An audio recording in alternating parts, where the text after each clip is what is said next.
You know, they can give us security, you know, whether it's economic, which always fails, or whether it's personal security. But you will become, if the government said we can provide you perfect security, isn't that what we do with animals that we breed to raise up and eat? I mean, this is what happens. They're secure. You put them in cages, or you put them in fields, you fatten them up, you take care of them. They have all the food they want and the best nutrition until it's time to butcher. And this is safe. So what you want is liberty. You don't want this false sense of security that governments cannot give you.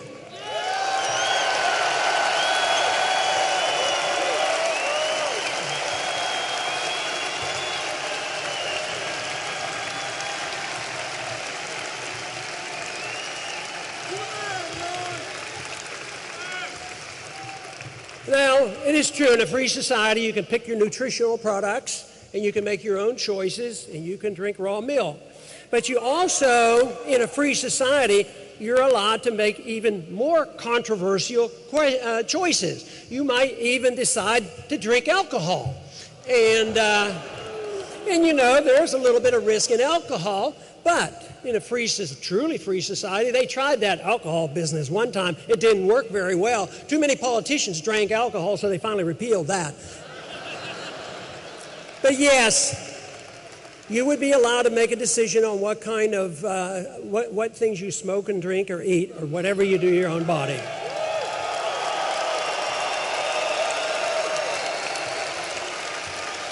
Now, of course, the argument is what would happen to the world if they had freedom of choice to imbibe drugs and all these dangerous things? Well, why don't you go back and look at early American history up until about 1938 and find out how many people were using these drugs in the 19th century. So once again, it's who gets to make these decisions. But the hardest thing for some people to accept, both liberals and conservatives, on this issue of tolerance of your freedom. Yes, we want you to have your freedom. We want you to make your own choices, and we're not going to tell you that you can't make bad choices. People say, well, doesn't that mean you endorse it? What if people drink too much or smoke too much into making their own choices? Well, there's one rule. They have to assume the consequences of their actions totally and completely.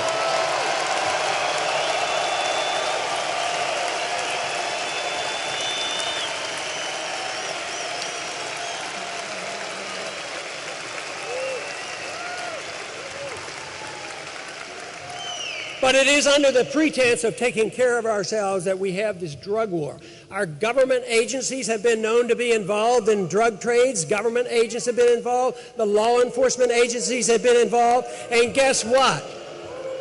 Guess which industry would like to see marijuana never legalized? That's the alcohol industry. How about the drug companies that sell all these tranquilizers? They don't want marijuana legalized either. So there's a lot of special interests that would like to keep drugs illegal. But the attack then is on our liberties.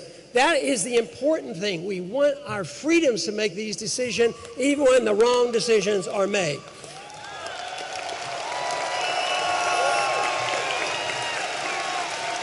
Now,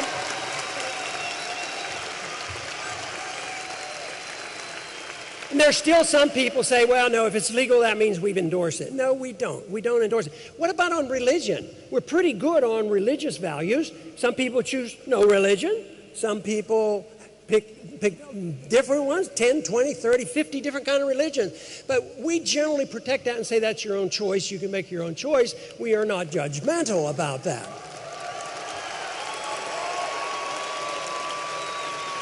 And we're pretty good, but we're getting, we're getting sloppy on it to protect your intellectual freedoms. Now that they want to regulate the internet and arrest people for saying things, this is where we're going to have to be very careful, because when the state feels like they're under attack, probably the first freedom they get rid of is freedom of speech. Ideas, spreading ideas. That is why our ideological revolution has to pursue, and it has to pursue quickly before they take away our ability to communicate. But it's the ideas that changes the world, so that is why the First Amendment is so crucially important.